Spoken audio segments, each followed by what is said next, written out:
Good morning और नमस्ते, राधे राधे।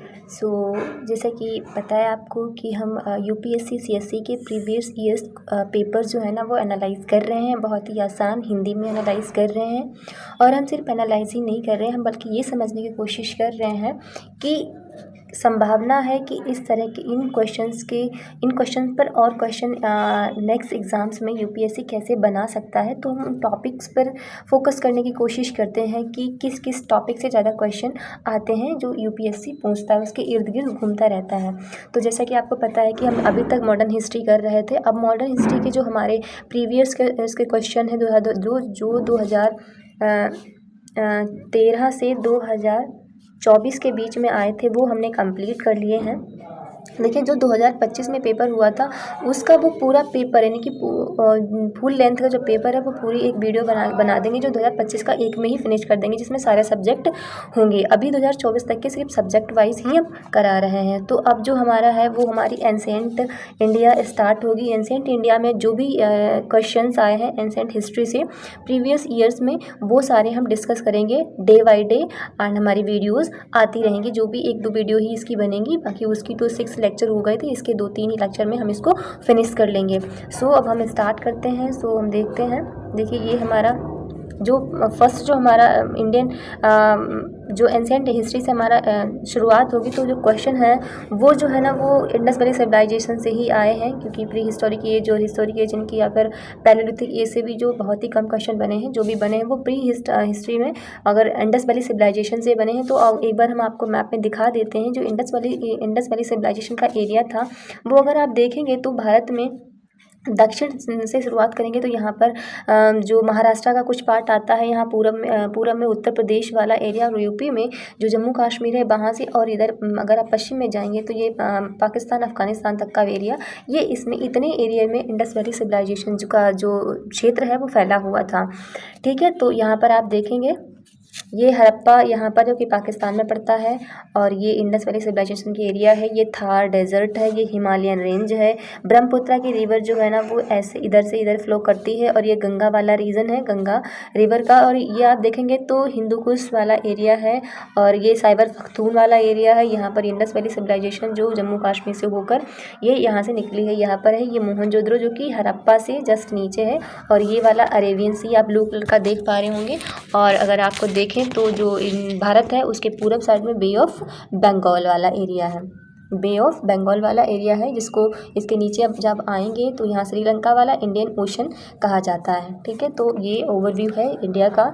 अब हम क्वेश्चंस पे चलते हैं, थोड़ा और देख लेते हैं। ये इंडस वैली सिविलाइजेशन जो है ना बहुत अच्छी सिविलाइजेशन, काफ़ी सिस्टमेटिक तरीके से सिविलाइजेशन जो है ना वो बसाई गई थी।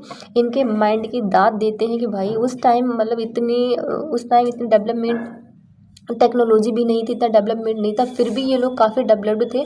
और इनकी इनकी जो सिटीज़ हैं वो काफ़ी अच्छी तरीक़ा से जो है ना वो मैनेज्ड थी। ये आप देख सकते हैं, ये इनके पोर्ट हुआ करते थे जहाँ से इनका जो सामान है वो आयात निर्यात होता था। ये इनकी बिल्डिंग्स होती थी, और ये देखो बहुत ही अच्छा है ग्रिड सिस्टम इन्होंने बना हुआ था। यहाँ पर जैसे कि नालियों का मतलब पूरा फुल साफ़ सफाई इनकी होती थी। ये इनकी गोदाम्स हुआ करती थी, जहाँ पे जिसको बोलते हैं कि अनाज भंडार हुआ करते थे। तो ये सारा आप देख पा रहे हैं, काफ़ी अच्छा इनका हुआ करता था। सो अब हम क्वेश्चन देखते हैं। तो क्वेश्चन कहाँ से बने हैं और कैसे ही बने हैं, थोड़ा हम जूम कर लेते हैं। फर्स्ट टॉपिक क्या है आप देखेंगे तो prehistoric period and Indus valley civilisation. जो भी प्रीवियस ईयर्स में प्री हिस्टोरिक पीरियड से और इंडस वैली सिविलाइजेशन से जो भी क्वेश्चंस आए हैं इनकी तो वो हम इसमें देखेंगे। तो आप देख पाएंगे 2024 में जो क्वेश्चन आया है वो क्या आया था कि यहाँ पे कुछ मिलान इनकी सूचना पर विचार करना है, और पूछा है ये है कि उपयुक्त में से कौन सी पंक्तियों में दी गई सूचना सही सुमेलित है। यहाँ पे जो क्वेश्चंस दिए हैं इनमें 4 ऑप्शन है, इनमें पूछा गया है कि इनमें कौन से सही सुमेलित हैं। सुमेलित में पुरातात्विक स्थल दिए गए हैं, उनके वो पुरातात्विक स्थल किस राज्य में है और उनका विवरण क्या है, मतलब उस इन स्थलों पर उनकी थीम क्या है। ठीक है, तो हम देखते हैं कौन सा सही है और कौन सा गलत है। तो फर्स्ट हम देखेंगे जो पुरातात्विक स्थल है चंद्रकेतुगढ़, इन्होंने बोला है ये उड़ीसा में है और इसका विवरण बताया गया कि ये बंदरगाह एक व्यापार बंदरगाह शहर था। देखिए सिर्फ आप ऐसे समझिए, हो सकता है क्वेश्चन देखो ऐसा गलत हो सकते हैं अगर आप एग्जैक्ट लोकेशन नहीं पता है, लेकिन मैं आपको बताऊंगी पुरातात्विक स्थल है, इतना आप समझ गए हैं। तो ये जो है ना चंद्रकेतुगढ़, ये बात बिल्कुल ठीक है, ये एक व्यापारिक संभावना ऐसी है कि ये व्यापार बंदरगाह शहर हुआ करता था, लेकिन ये ओडिशा में नहीं था। ठीक है, ये बंगाल में था, बंगाल में था। तो ये देखो ये पहला ऑप्शन गलत है, और ऐसी संभावना है कि जो ये जो चंद्रकेतुगढ़ जो बंगाल में ये बंदरगाह था, इसका जो व्यापार कहाँ से ही रहा होगा, क्या पश्चिम से तो नहीं रहा होगा, लेकिन सबसे ज़्यादा इसका व्यापार जो है ना वो साउथ ईस्ट एशिया यानी कि जो हमारा इंडोनेशिया, मलेशिया, जिसको उस टाइम स्वर्ण भूमि कहा जाता था, तो उससे ही रहा होगा, वहाँ का ये पोर्ट रहा होगा। ठीक है, तो दूसरा ऑप्शन देख लेते हैं। दूसरा है कि इनाम गाँव जो है ना वो महाराष्ट्र में है क्या, और क्या इसमें जो है ना ताम्र पाषाण स्थल है। तो देखो ये बिल्कुल सही, जो इनाम गांव है ना वो महाराष्ट्र में ही है। आपको मैं बताऊं, ये वाला जो हमारी इंडिया का प्लेस है, ये वाला, तो ये गुजरात वाला एरिया पड़ जाता है, और ये वाला महाराष्ट्र है। तो महाराष्ट्र में ये वाला जो है ना यहाँ पर इनाम गांव है। इनाम गांव जो है ना इसमें जो वो ताम्र पाषाण, इसमें जो है ना ताम्र पाषाण काल स्थल है, यानी कि जो यहाँ पे जो प्लेस मिला है साउथ एशिया से, जो यहाँ के जो साक्ष्य मिले हैं वो साउथ एशिया के बारे में थोड़ा बताते हैं, मतलब वहाँ की जानकारी प्राप्त होती है। तो दूसरा सही है इसका। तीसरा देखते हैं, मंगडू केरला में है, महापाषाण स्थल है। देखो जो महापाषाण स्थल मंगडू केरला में, ये भी सही है। जो अगर मैं आपको मैप में दिखाने की कोशिश करूँ तो ये वाला जो केरल वाला एरिया है, यहाँ पे कई सारे पुरातात्विक स्थल मिले हैं और जो कि महापाषाण स्थल के बारे में हमें जानकारी यानी सूचनाएं देते हैं। तो ये बिल्कुल सही है, ये मंगडू जो है ना वो केरला में ही मिला है, तो ये वाला भी सही है। नेक्स्ट हम देखते हैं चौथा है सालीहुंडम, आंध्र प्रदेश शैल गुफा मंदिर है। देखिए ये सही है कि सालीहुंडम जो है ना वो आंध्र प्रदेश स्थल है, लेकिन ये शैलकृत गुफा मंदिर है, ये गलत है, क्योंकि ये सालीहुंडम है। अब हुंडी से याद करिए, काफ़ी आगे की चीज़ें हो चुकी थी। सालीहुंडम जो है ना वो बौद्ध जो भिक्षु थे उनके लिए प्रोमिनेंट एक गांव हुआ करता था सालीहुंडम। ठीक है, उनके द्वारा बसाया गया एक गांव था। तो इसके जो है ना वो दो गलत हो गए, एक पहला गलत हो गया और चौथा गलत है। तो ऑप्शन देखो इस तरह के दिए गए हैं। पहला गलत अगर है तो हम पहला एलिमिनेशन मेथड से देख सकेंगे, जिसमें पहला होगा वो तो गलत ही होगा। तो ये पहला ए गलत हो गया, और पहला किस में है, चौथे में दो गलत हो गया। देखिए एलिमिनेशन मेथड बहुत अच्छा होता है। अगर आपने ये दो गलत कर दिए हैं तो फिर आप इसमें देखिए 3 कॉमन है, इन दोनों में 3 तो ठीक हो गया होगा, क्योंकि आपके पास बी और सी बचे हैं, और बी में भी 3 है और सी में भी 3 है, इसके मतलब सी तो ठीक है ही है। अब 2 और 4 को देख लेते थे तो आपका आंसर ठीक है, 50-50% चांस था। तो इसमें आपने देख लिया कि सालीहुंडम वाला 4th वाला गलत है, तो ये गलत है, तो इसका आंसर हो जाएगा बी इज करेक्ट है। नेक्स्ट हमारे पास क्वेश्चन है, देखिए थोड़ा जल्दी करने की कोशिश करेंगे क्योंकि हमने आज काफ़ी सारे क्वेश्चन ले लिए हैं और जल्दी करेंगे। हालांकि मैं पूरी डिटेल दूंगी आपको, ऐसी कोई बात नहीं, जल्दबाजी में आपको कुछ छोड़ दूं ऐसा बिल्कुल नहीं होगा। ठीक है, तो दूसरा क्वेश्चन देखते हैं कि निम्नलिखित में से कौन सा प्राचीन नगर अपने उन्नत जल संचय यानी कि वाटर जो कंजर्वेशन है और प्रबंधन प्रणाली मैनेजमेंट के लिए सुप्रसिद्ध है, यानी कि कोई ऐसा प्राचीन नगर है जहाँ पर जो पानी की जो है ना वो काफ़ी अच्छे से ड्रेनेज सिस्टम अच्छा था, कंजर्वेशन सिस्टम अच्छा था, काफ़ी मैनेजमेंट अच्छा था पानी का, जहाँ बांधों की श्रृंखला का निर्माण किया गया था। यानी कि प्राचीन नगर है लेकिन वहाँ पर बांधों की काफ़ी सारी एक श्रृंखला है, और संबद्ध जलाशयों यानी कि जो वाटर रिजर्वोयर है ना वो में नहर के माध्यम से जल को प्रवाहित किया जाता है। मैंने बोला है कि बांधों की श्रृंखला का निर्माण किया गया था, और जो संबद्ध जलाशय हैं उनमें नहर के जरिए पानी जाता था। तो वो जो है ना प्राचीन नगर कौन सा है, क्या धौलावीरा है, क्या कालीबंगा है, क्या राखीगढ़ी या फिर रोपड़ है। तो मैं आपको बता दूं जो धौलावीरा है वो गुजरात में है और यही इसका आंसर बिल्कुल सही है। ठीक है, बाकी कालीबंगा जो है वो राजस्थान में है। यहाँ पर जो है ना इसको अगर आप तोड़ेंगे तो काले बैंगल्स मतलब यहाँ पर काली चूड़ियाँ मिली हैं, और ये सब के सब इंडस वैली सिविलाइजेशन के प्लेसेस हैं। बात करें राखीगढ़ी की, तो राखी जो है ना वो हरियाणा में है, राखी जो है ना हरियाणा में है, और रोपड़ जो है ना वो पंजाब में है। देखिए मुझे पता है ये प्लेसेस याद नहीं होते हैं, लेकिन मुझे अच्छे से याद है क्योंकि मैं बिना निमोनिक कुछ याद कर ही नहीं पाती हूँ, मैं हमेशा निमोनिक से याद करती हूँ। गुजरात के जो प्लेस हैं वो मैंने बहुत बार पढ़े इसलिए मुझे याद हो गए हैं। कालीबंगा जो है ना वो भी मुझे याद है, कालीबंगा। लेकिन राखीगढ़ी और एक राखीगढ़ी जो है ना मैंने कैसे याद किया, रा में राखी है और हरियाणा में हरी र है, तो राखीगढ़ी हरियाणा मैंने ऐसे याद कर लिया है, तो आप भी ऐसे याद कर सकते हैं। तो इसका आंसर जो है ना वो धौलावीरा है। नेक्स्ट हम देखते हैं, तीसरा क्वेश्चन है, निम्नलिखित में से कौन सा एक हड़प्पा स्थल नहीं है? तो चहुंदड़ो, कोटदीजी, चहुंदड़ो कोटदीजी हो गया, और सोहगारो और देसलपुर। तो बताइए इनमें से कौन सा स्थल नहीं है? ठीक है, तो मैं आपको एक मैप दिखा देती हूँ। फिलहाल जो है ना इसका जो आंसर है वो सोहगारो नहीं है, क्योंकि ये जो सोहगारो है ना वहाँ ये अशोक का इंस्क्रिप्शन मिला है। अशोक ये मौर्यन एम्पायर से रिलेटेड है, ना कि हड़प्पा सभ्यता से। यहाँ पर अशोक का जो है ना वो अभिलेख मिला है, और यूपी में ये पड़ता है। जो सोहगारो है ना वो यूपी में पड़ता है। जो अशोक का ये मेजर एडिक्ट है, मतलब मेजर क्या बोलते हैं, रॉक, जो मतलब हिंदी में क्या बोलते हैं, अभिलेख है। ठीक है, देखिए जो कि बाकी जो देसलपुर हो गया और चहुंदड़ो हो गया और कोटदीजी, ये सब के सब हड़प्पा स्थल ही हैं। चहुंदड़ो जो है ना वो पाकिस्तान में है, कोटदीजी पाकिस्तान में, देशलपुर जो है ना वो गुजरात में। फर्स्टली मैं आपको एक मैप दिखा देती हूँ, मैं मैप लेके आई हूँ, तो आप कुछ प्लेसेस को ऐसे याद कर लीजिए। मैं थोड़ा जूम करके ऐसे दिखाती हूँ आपको।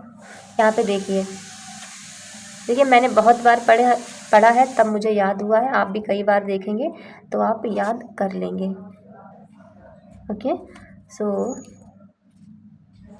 आप देखिए यहाँ पर ये जो है ना ये वाला देखिए, ऐसे ऐसे लाइन ड्रॉ करिए।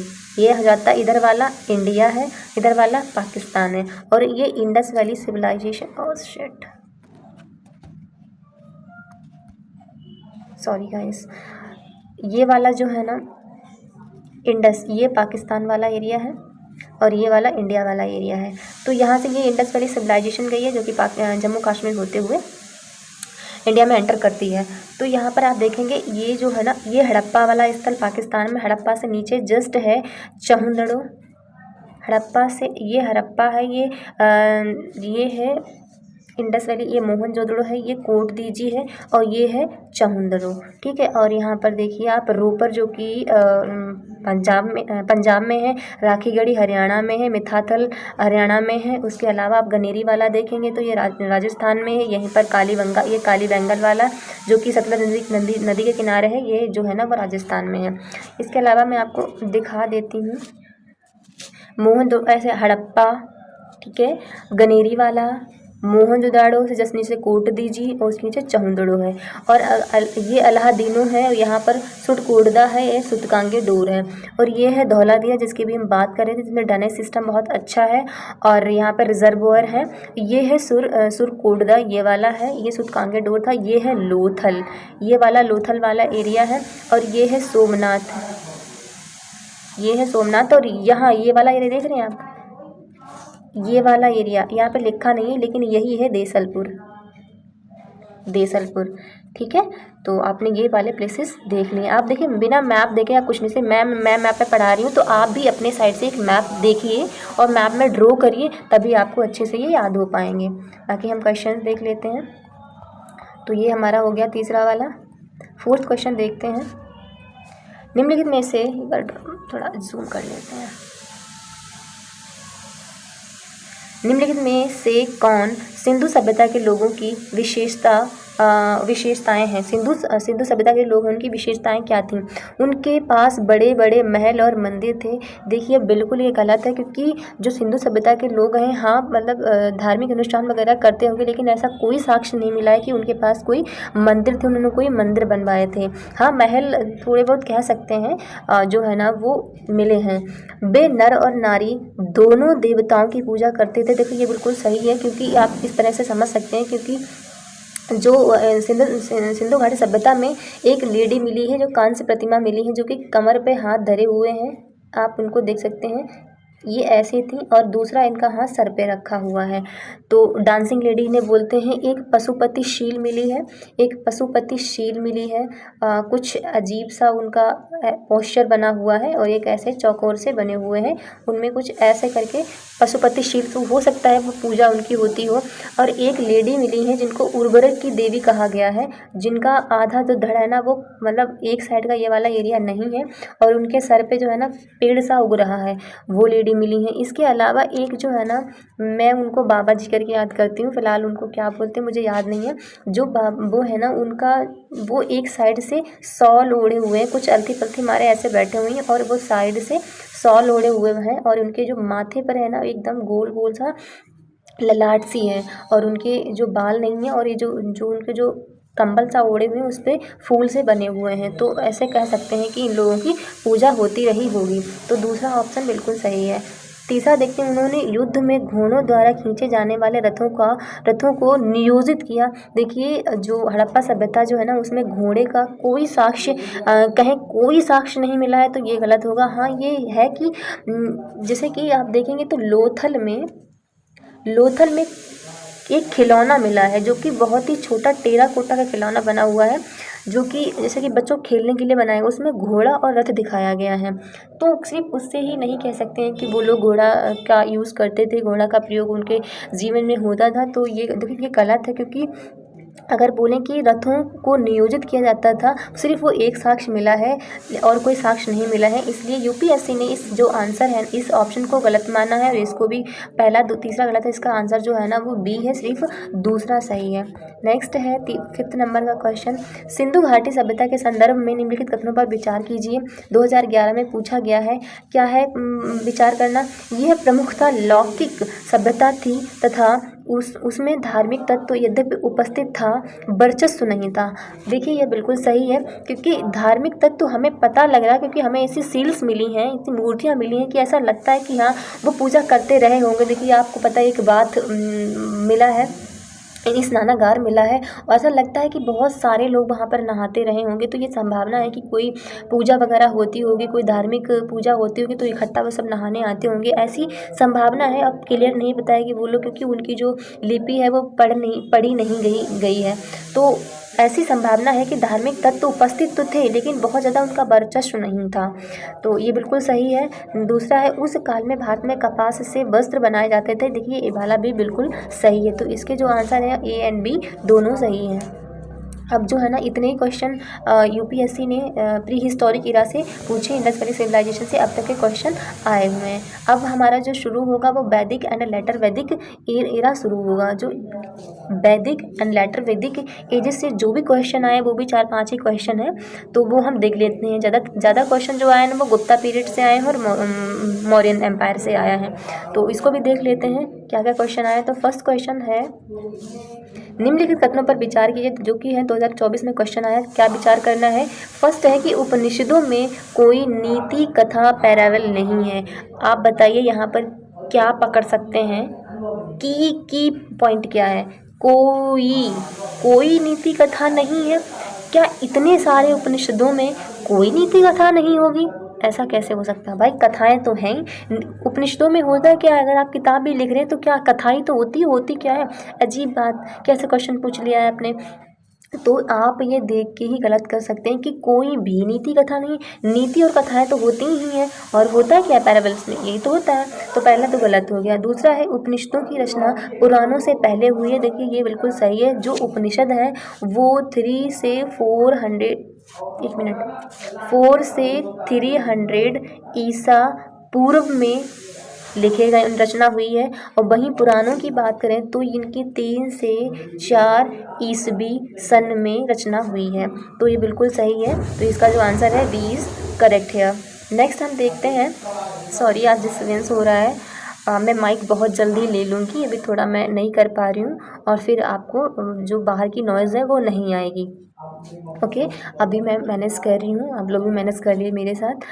सो क्वेश्चन है, ऋग्वैदिक आर्यों और सिंधु घाटी के लोगों की संस्कृति के बीच अंतर के संदर्भ में निम्नलिखित कथनों पर विचार कीजिए। इनकी सिंधु घाटी वो आर्य लोग और सिंधु घाटी के लोगों के बीच में इनकी संस्कृतियों के बीच में अंतर क्या था। चलो हम देखते हैं। ऋग्वैदिक कालीन आर्य कवच और सिर स्त्राण इनके हेलमेट का उपयोग करते थे, जबकि सिंधु घाटी सभ्यता के लोगों में इनके उपयोग का कोई साक्ष्य नहीं मिला है। हाँ बिल्कुल सही है, क्योंकि जो ऋग्वैदिक लोग हैं ना, अगर आप ऋग्वैदिक की वगैरह की आप कोई सीरीज या मूवी वगैरह देखे होंगे तो वो कवच यूज़ करते थे, हेलमेट यूज़ करते थे, लेकिन सिंधु घाटी में ऐसा कोई साक्ष्य नहीं मिला है। दूसरा ऑप्शन है कि ऋग्वैदिक कालीन आर्यों को सोने चांदी तांबे का ज्ञान था, जबकि सिंधु घाटी के लोगों को केवल तांबे और लोहे का ज्ञान था। ये भी गलत है, क्योंकि सिंधु घाटी लोगों को भी सोने और चांदी का ज्ञान था, लेकिन सबसे ज़्यादा वो चांदी और तांबा ही यूज़ करते थे। नेक्स्ट है, देखिए आप एलिमिनेशन मेथड आपको सिखाऊं तो आप कैसे कर सकते हैं इसको। अगर आपको पता है पहला गलत, तो आप पहला गलत कर दिया आपने। पहला और किस में है, इसमें है, तो ये नहीं हो सकता, ये गलत कर दिया आपने। ये जो है ना तीसरे, ये नहीं, आप ये भी नहीं कर सकते, तो इसका 2 और 3 आंसर जो है ना वो सही हो जाएगा। देखिए यहाँ पर ये जो है ना, ये मिस्टेक है, मेरी मिस्टेक नहीं है, ये यूपीएससी ने ये इसमें क्वेश्चन वैसे भी ये काफ़ी वो था, यानी कि हैबॉक था। सो इसमें जो आंसर इन्होंने बोला है कि इन्होंने आंसर बी माना है। 2 और 3 यहाँ पे केवल तांबे और लोहे का ज्ञान था, लेकिन ऐसा है नहीं, केवल मोस्टली गलत ही होते हैं। ये आंसर दोनों ही, ये वाला गलत, सिर्फ इसका तीसरा सही है। ऋग्वैदिक कालीन आर्यों ने घोड़े को पालतू बनाया था, जबकि सिंधु घाटी के लोगों ने इस जानवर के बारे में कोई साक्ष्य नहीं थे। हाँ अरे यार मैंने गलत कर दिया, ये तो सही था ना, पहला सही है और ये दूसरा वाला भी गलत है, क्योंकि इन्हें सोने का ज्ञान था। ओके, और ये तीसरा यहाँ पे लिखा, ऋग्वैदिक कालीन आर्यों ने घोड़े को पालतू बनाया था, जबकि सिंधु घाटी के लोगों ने इस जानवर को के बारे में जानकारी होने का कोई साक्ष्य, मैं अभी आपको यही बता रही थी। तो इसका पहला सही हो गया, दूसरा गलत हो गया। यहाँ पे कोई साक्ष्य, सिंधु घाटी के लोगों को इस जानवर के बारे में होने का कोई साक्ष्य नहीं था, अब ये गलत हो गया। यहाँ पर देखिए आप, केवल गलत, कोई गलत, क्योंकि कोई साक्ष्य तो मिला है हमें लोथल में, अभी मैंने ऊपर बताया है आपको, एक टेराकोटा की मूर्ति मिली, इसमें घोड़ा और पीछे रथ है, बहुत छोटी सी मूर्ति, वो स्टेचू टेराकोटा की मिली है। तो इसका जो आंसर हो जाएगा वो ए इज करेक्ट है। नेक्स्ट है तीसरा क्वेश्चन, भारत के सांस्कृतिक इतिहास के संदर्भ में इतिवृत्तों, राजवंशी इतिहासों तथा वीर गाथाओं को कंठस्थ करना निम्नलिखित में से किसका व्यवसाय था। श्रमण, परिव्राजक, अग्रहारिक, मागध। तो इसका आंसर जो है ना मागध है। श्रमण मतलब होते हैं जो घूमते रहते हैं, परिव्राजक मतलब होते हैं घूमते रहते हैं, अग्रहारिक मतलब जो मतलब एक जो हार वगैरह खेत वगैरह होता है उसके देखने वाले होते हैं। सो हमारा क्वेश्चन है, सॉरी गाइस थोड़ा डिस्टर्बेंस हो रहा है। फोर्थ क्वेश्चन है, पूर्व वैदिक आर्यों का धर्म प्रमुखता क्या था। ये 2012 में क्वेश्चन आया है। क्या पूर्व वैदिक जो आर्य थे वो भक्ति करते थे, या फिर मूर्ति पूजा और यज्ञ करते थे, या प्राकृतिक पूजा या फिर यज्ञ करते थे, प्रकृति पूजा या फिर भक्ति करते थे। देखिए जो भक्ति है ना, ये आप ऐसे गलत कर सकते हैं, क्योंकि भक्ति जो पीरियड है वो कहीं ना कहीं 1000 ईस्वी के बाद आया है, मतलब कॉमन एरा के बाद में आया है। तो ये जो है ना प्रकृति की पूजा और यज्ञ वगैरह करते, तो इसका आंसर जो है ना वो सी सही है। नेक्स्ट हम देखते हैं 5th नंबर का क्वेश्चन है। यहाँ पर क्या है, आप जितनी अच्छी हिंदी कोई पढ़ने वाला होगा तो क्वेश्चन की पकड़ उतनी अच्छी उसकी होगी। देखो यहाँ पर आप इसको देखिए, धर्म और रीत, ये रीति लिखा है। धर्म और रीति भारत की प्राचीन वैदिक सभ्यता के एक केंद्रीय विचार को चित्रित करती हैं। इस संदर्भ में निम्नलिखित कथनों पर विचार कीजिए। तो देखते हैं कथन क्या है। पहला कथन है कि धर्म जो है ना, धर्म व्यक्ति के दायित्वों एवं स्वयं तथा दूसरों के प्रति व्यक्तिगत कर्तव्यों की संकल्पना करता था। दूसरा है कि रीति जो है ना मूलभूत नैतिक विधान था, जो सृष्टि और उसमें अंतर्निहित सार तत्वों के क्रियाकलापों को संचालित करता था। तो इसके पहला और दूसरा दोनों सही है और इसका आंसर है सी। मैं इसको थोड़ा डिटेल में समझा देती हूँ आपको। जो धर्म होता है, धर्म का जो अर्थ होता है, धर्म का अर्थ धर्म का अर्थ है प्राकृतिक कानून, यानी कि जो नेचर ने कुछ जो नियम कानून बनाए हैं, प्राकृतिक कानून होता है वही है कानून। ये है जो है ना भारतीय दर्शन, जो धर्म है वो भारतीय दर्शन व धर्म की महत्व की अवधारणा है। ठीक है। मनुष्य के जीवन के 4 उद्देश्य होते हैं, जैसे कि आपको पता है, काम यानी कि इच्छा का संतुष्टि, अर्थ धर्म की प्राप्ति, धर्म कर्तव्य का निर्वहन, मोक्ष अंतिम मुक्ति। तो मनुष्य के जीवन के 4 उद्देश्य हैं, काम, अर्थ, धर्म, मोक्ष। वहीं आपको रीति से हम समझाएं तो रीति जो है ना वो ब्रह्मांड की भौतिक व्यवस्था, यज्ञ की व्यवस्था और संसार का नैतिक नियम है। ओके। और ये जो वैदिक धर्म के अनुसार देखें तो रीति की रक्षा वरुण भगवान संप्रभु द्वारा की गई थी। ठीक है। तो इस तरह से हमारे ये क्वेश्चन ख़त्म होते हैं वैदिक इरा के, वैदिक एंड लेटर वैदिक पीरियड के। अब हमारे आते हैं मौर्यन एम्पायर के क्वेश्चन। मौर्यन एम्पायर में बहुत सारे लगभग 30 से के अराउंड क्वेश्चन है, तो आज हम 20-22 करने की कोशिश करेंगे, बाकी हम दूसरा पार्ट लेके आएंगे उसमें करेंगे। तो फर्स्ट क्वेश्चन है टॉपिक है Mauryan and post Mauryan age. Question पहला क्या है? क्वेश्चन है निम्नलिखित में से कौन सी नाटककार भास की रचना है? ठीक है। आप देखिए बहुत जो इस टाइप पीरियड के मोस्टली रचना के बारे में पूछते हैं, तो आप ऐसे अंदाज़ा लगा सकते हैं कि इस एज में मतलब नाटक जो है ना वो लिखे जाने लगे थे। तो भास की रचना कौन सी है? क्या काव्य अलंकार है, नाट्य शास्त्र है, मध्यम वियोग या फिर भाष्य है? तो भास की रचना है, एक स्वप्न वासव दत्ता है, और एक है मध्यम वियोग। तो इनका है सी आंसर, ये सही है। अब हम देखते हैं कि जो काव्य अलंकार किसकी है। तो जो काव्य अलंकार है वो भामा की है, काव्य अलंकार भामा की है। नाट्य शास्त्र जो है ना वो भरत मुनि की है, और महाभाष्य जो है ना वो पतंजलि की है। और जो भरत मुनि और पतंजलि हैं वो 200 बिफोर कॉमन इरा से 200 कॉमन इरा तक के बीच के जो ये रचनाकार रहे हैं। ओके। और मैं इसके बारे में थोड़ा और डिटेल से बता देती हूँ आपको। मैं आपको बताती हूँ मध्यम वियोग के बारे में। मध्यम वियोग जो है ना वो एक संस्कृत नाटक है। ओके। यह नाटक महाभारत के पन्नों के इर्द गिर्द घूमता है, क्योंकि मध्यम भारत में क्या लिखा है, जो भीम हुआ करते थे महाभारत में, उनका पुत्र घटोत्कच था, उसी की कहानी इसमें जुड़ी हुई है। नेक्स्ट हम क्वेश्चन देखते हैं, ये हमने देख लिया है, तो इसका आंसर सी है। सेकेंड है हमारे पास, प्राचीन भारत के संदर्भ में गौतम बुद्ध को सामान्यतः निम्नलिखित में से किन उपनामों से जाना जाता था? यहाँ पर गौतम बुद्ध की बात हो रही है, तो मैं आपको बता दूं गौतम बुद्ध के बहुत सारे नाम थे। एक तो उनका नाम गौतम ही था, एक उनका नाम सिद्धार्थ था, एक उनको शाक्य मुनि कहते थे, उनको भागवत कहते थे, उनको तथागत कहते थे। ओके। तो यहाँ पर देख लेते हैं, नायपुत गलत है, शाक्य मुनि और तथागत कहते थे। जो नायपुत है वो है जैन संप्रदाय के जो महावीर जैन को नायपुत कहा जाता था। नेक्स्ट क्वेश्चन हमारे पास है, तो इसका आंसर क्या हो जाएगा? 2 और 3, यानी कि बी इज़ करेक्ट है। सो तीसरा हमारा है धान्यकटक, जो महासांगिकों के अधीन एक प्रमुख बौद्ध केंद्र के रूप में समृद्ध था। आपको बता भी दिया है कि जो धान्यकटक है वो बौद्ध केंद्र है, और महासांगिक जो बौद्ध मैंने आंसर ही बता दिया आपको। तो उनके टाइम में ये प्रोमिनेंट हुआ करता था। तो ये लोकेशन कहाँ की है? क्या आंध्र प्रदेश में है, गांधार में है, कलिंग में है, फिर मगध में है? तो जो ये लोकेशन है वो आंध्र प्रदेश की है। इसका ये बिल्कुल सही है। मैं इसके बारे में और डिटेल से बता देती हूँ।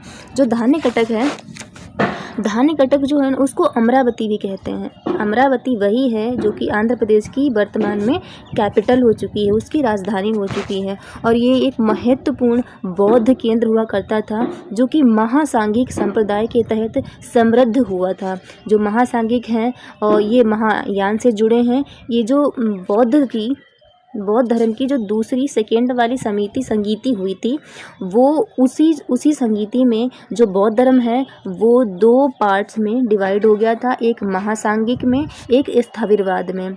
ठीक है। स्थविरवाद जो है ना वो आगे चल के हीनयान में डिवाइड हो जाएंगे और महायान को जो है ना वो जो महासांघिक है इनको महायान कहा जाएगा। और ये डिवीज़न कब होगा? जब बौद्ध की फोर्थ वाली समिति होगी, फोर्थ समिति होगी। जो सेकेंड समिति, चलो इसको थोड़ा और डिटेल में हम पढ़ लेते हैं कि जो बौद्ध की जो सेकेंड समिति हुई थी, बौद्ध की सेकेंड समिति हुई थी तो ये वो कब हुई थी? तो ये हुई थी उस टाइम का जो राजा था उसका नाम था काला शोक था। और कहाँ हुई थी? तो ये वैशाली में हुई थी। और इसकी समिति के अध्यक्ष कौन थे? तो वो सावाकामी थे। ओके। और ये महासांघिक का अर्थ होता है महान संघ। तो ये कहाँ पर है? ये आंध्र प्रदेश, जिसको आज अमरावती धान्यकटक को कहते हैं। फोर्थ नंबर का हम देख लेते हैं। प्राचीन भारत के संदर्भ में निम्नलिखित कथनों पर विचार कीजिए। 2023 में पूछा गया है, चलो हम विचार कर लेते हैं।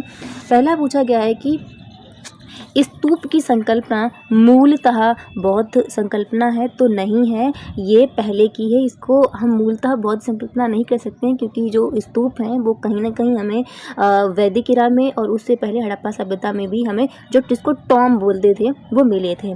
दूसरा है, तो पहला गलत हो गया। दूसरा, स्तूप आमतौर पर अवशेषों का निक्षेपागार हुआ करते थे। हाँ, ये बिल्कुल सही। अवशेषों का निक्षेपागार का मतलब है कि जो भी अवशेष होते थे, मतलब जैसे कि बौद्ध जो भगवान थे उनको जो उनको मॉर्टम किया गया तो उनके जो भी अस्थि बचे थे वो उनके स्तूपों में ही रखे जाते थे। और तो ये है निक्षेपागार। तीसरा है, बौद्ध परंपरा में स्तूप एक संकल्प अर्पित और स्मारक संरचना है। तो ये बिल्कुल सही है। तो इसका जो आंसर है वो 2 और 3 इज करेक्ट है। 2, 3 मतलब है इसमें। तो इसमें पूछा गया है उपयुक्त कथनों में से कितने सही हैं?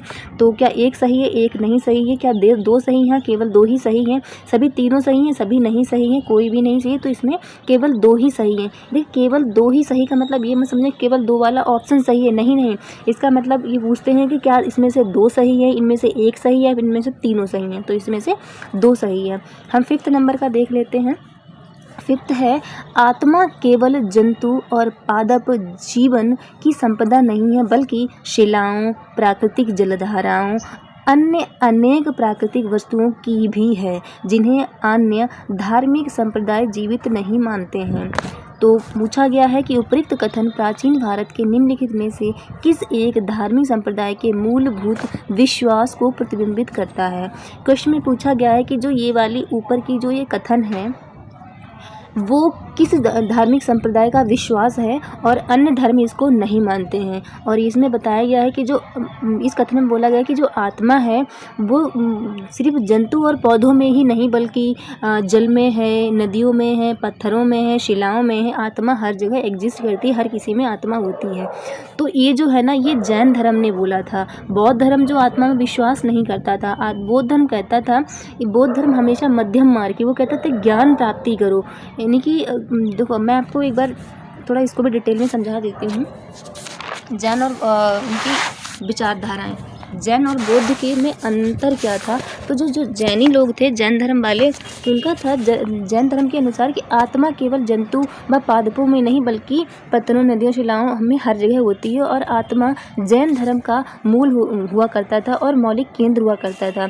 जैन धर्म अत्यधिक तपस्या पर जोर देते थे और जो बौद्ध धर्म वाले लोग थे ना, वो बौद्ध धर्म मध्यम मार्ग को अपनाते थे। और बौद्ध धर्म के अनुसार आत्मा नहीं होती, बौद्ध धर्म के अनुसार ज्ञान प्राप्ति ही मोक्ष की प्राप्ति है। बौद्ध धर्म कहते थे कि अगर आपको ज्ञान प्राप्त हो गया है तो आपको मोक्ष मिल गया है।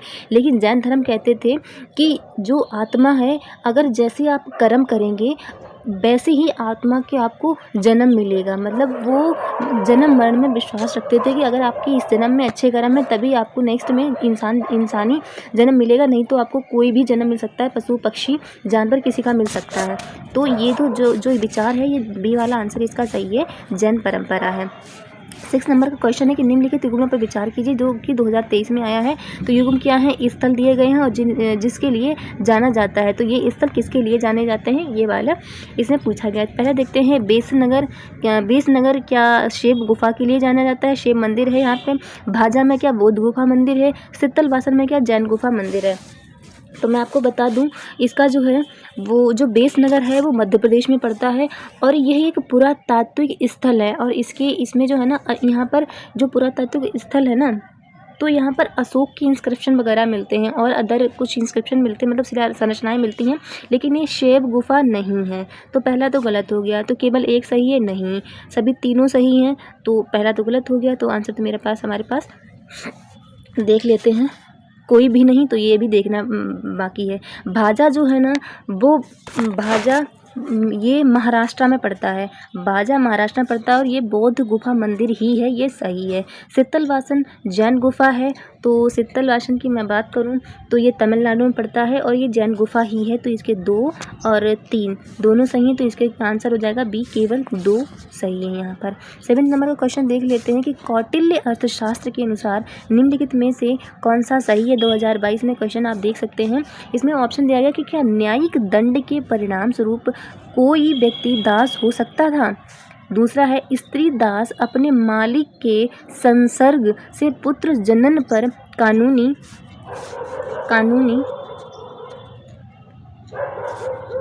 तौर पर मुक्त हो जाती है। कोई स्त्री अगर अपने मालिक के जनन से अगर कोई बच्चा जन्म देती है तो क्या वो अपनी दास से मुक्ति पा जाती है। तो तीसरा देखते हैं, यह यदि स्त्री दास का मालिक उस स्त्री से पैदा हुए पुत्र का पिता है तो उस पुत्र को मालिक का पुत्र होने का कानूनी हक प्राप्त था।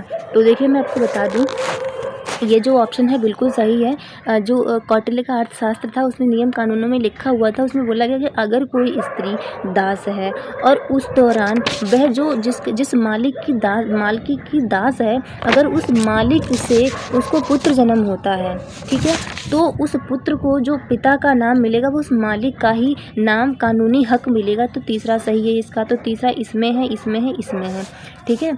नेक्स्ट जो इसका जो बी वाला ऑप्शन था, यहाँ पर देखिए कि स्त्री दास की अपने मालिक के संसर्ग से पुत्र जन्म पर कानूनी तौर पर वह मुक्त हो जाएगी। तो यहाँ बिल्कुल ये वाला भी सही है, जब उसको पुत्र जन्म होगा, अगर पुत्र होगा, यहाँ पर पुत्र वाली बात है, पुत्र जन्म होगा तो वो पुत्र भी दास प्रथा से मुक्ति पालेगा और वो स्त्री भी दास जो अगर दास है तो उससे मुक्ति पालेगी। तो इसका दूसरा तीसरा सही, लेकिन ये वाला गलत है।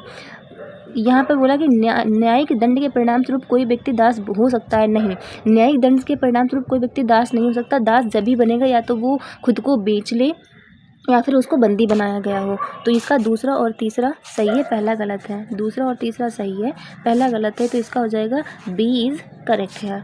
नेक्स्ट है 8 नंबर का क्वेश्चन, निम्नलिखित युग्मों पर विचार कीजिए। 2022 में क्वेश्चन आया है, हम देख लेते हैं क्या पूछा गया कि अशोक के प्रमुख शिलालेखों के स्थान वह स्थान जिस राज्य में है। अशोक के प्रमुख शिलालेखों के स्थान वह स्थान जिस राज्य में है। अच्छा, तो यहाँ पर देखो कुछ राज्य दिए गए हैं और वहाँ पर अशोक के शिलालेख क्या उस राज्य में है, ये सब पूछा गया है।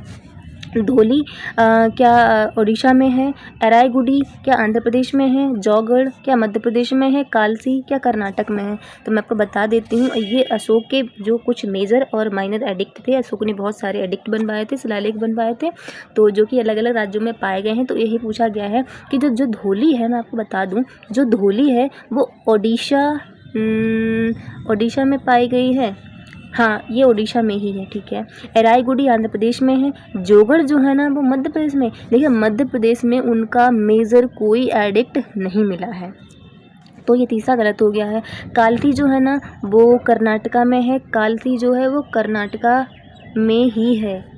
में ही है। जौगढ़ जो है ना, जौगढ़ और धौली ये दोनों के दोनों उड़ीसा में है। ओके, तो इसका जो आंसर हो जाएगा पहला सही है, दूसरा सही है और फोर्थ सही है, कि केवल 3 युग्म सही हैं। नेक्स्ट है, निम्नलिखित में से किस शासक ने इस शिलालेख के माध्यम से अपनी प्रजा को परामर्श दिया था। 2020 में पूछा था, इनकी एक किस शिलालेख में ऐसा लिखा था, जो कि क्वेश्चन में पूछा गया है। क्या पूछा है कि कोई भी व्यक्ति जो अपने संप्रदाय को महिमा मंडित करने की दृष्टि से अपने धार्मिक संप्रदाय की प्रशंसा करता है या फिर अपने संप्रदाय के प्रति अत्यधिक भक्ति के कारण अन्य संप्रदायों की निंदा करता है, वह अपितु अपने संप्रदाय को गंभीर रूप से हानि पहुंचाता है। ऐसा किस शिलालेख में लिखा है, शिलालेख में लिखा, और मतलब वो शिलालेख किसने बनवाया है? तो इसका जो आंसर है वो अशोक है। ये अशोक के शिलालेख में लिखा है। और ये कहाँ लिखा है अगर आप देखेंगे तो दिल्ली के जो दिल्ली में जो मेहरगढ़ है, अरे यार जो कुतुब मीनार है, कुतुब मीनार में एक मैं गई थी, मैं देख के आई थी, तो उसमें ये इंस्क्रिप्शन लिखा हुआ है। तो ये अशोक द्वारा बनवाया गया है।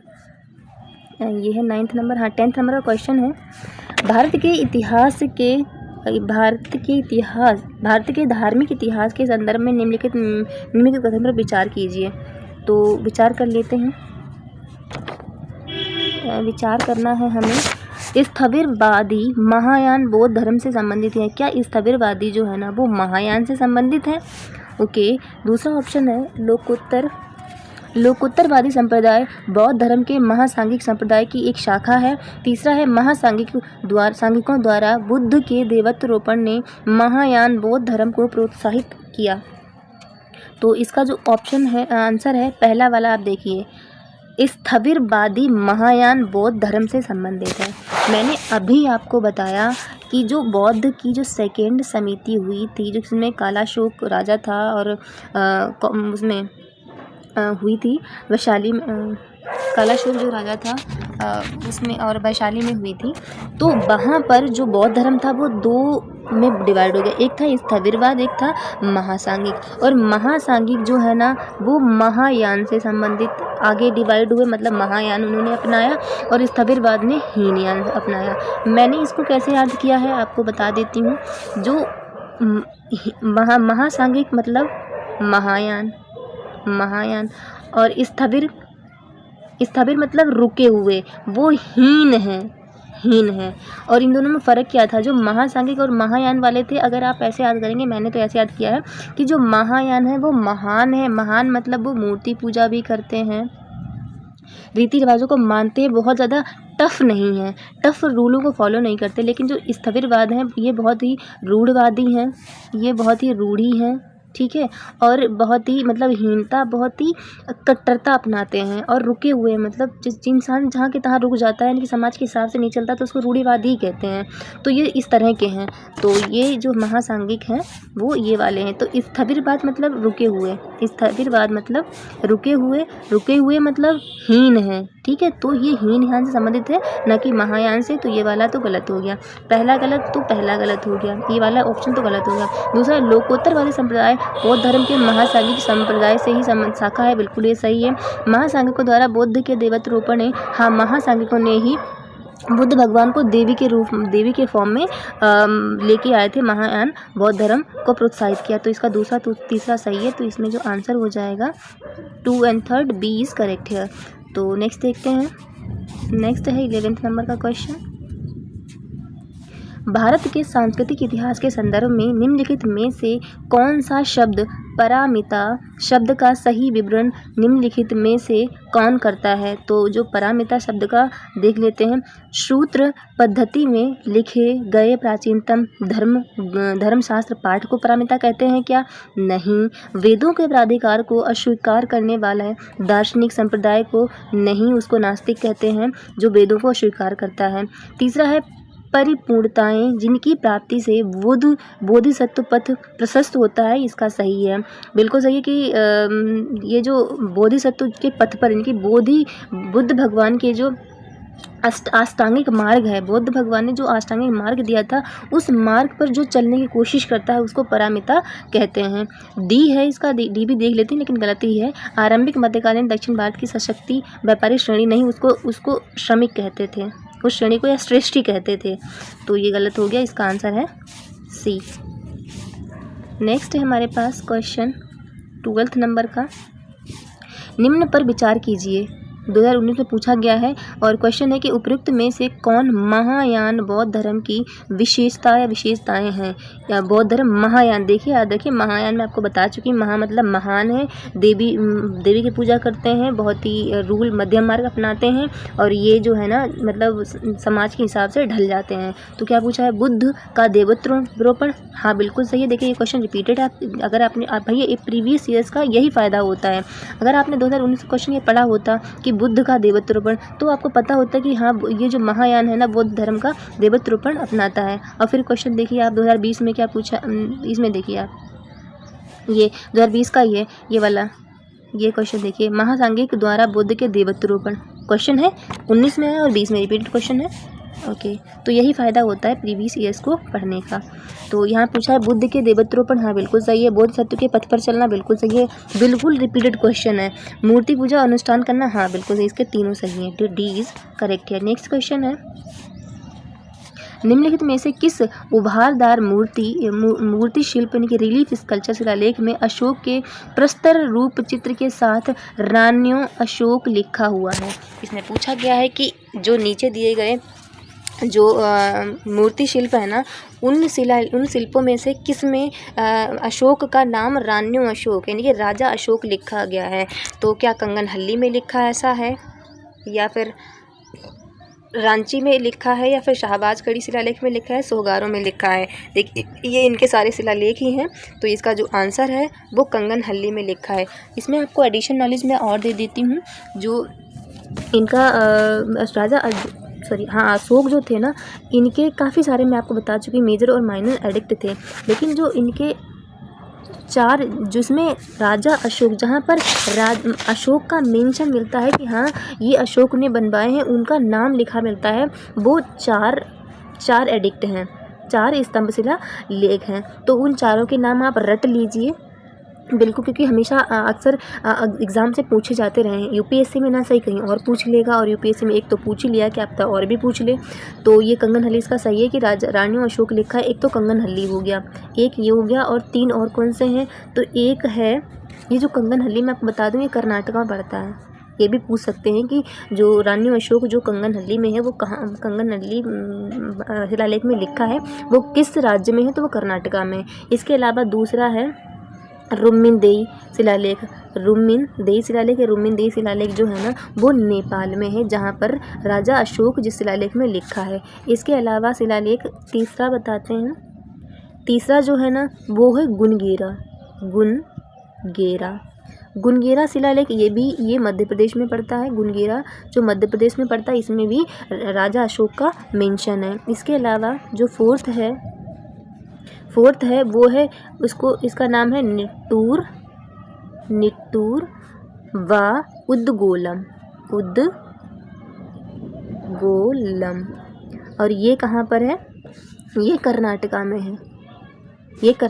है। तो 2 तो कर्नाटका के ही हो गए स्तंभ शिलालेख जहाँ पर राजा अशोक लिखा है। एक तो कंगनहल्ली हो गया, दूसरा निट्टूर उद्गोलम हो गया, और एक नेपाल में जो कि रुम्मिनदेई है, और एक मध्य प्रदेश में जो कि गुनगेरा है। तो इसमें 4 जगह अशोक का नाम लिखा है। ओके, फिर नेक्स्ट क्वेश्चन हम देखते हैं।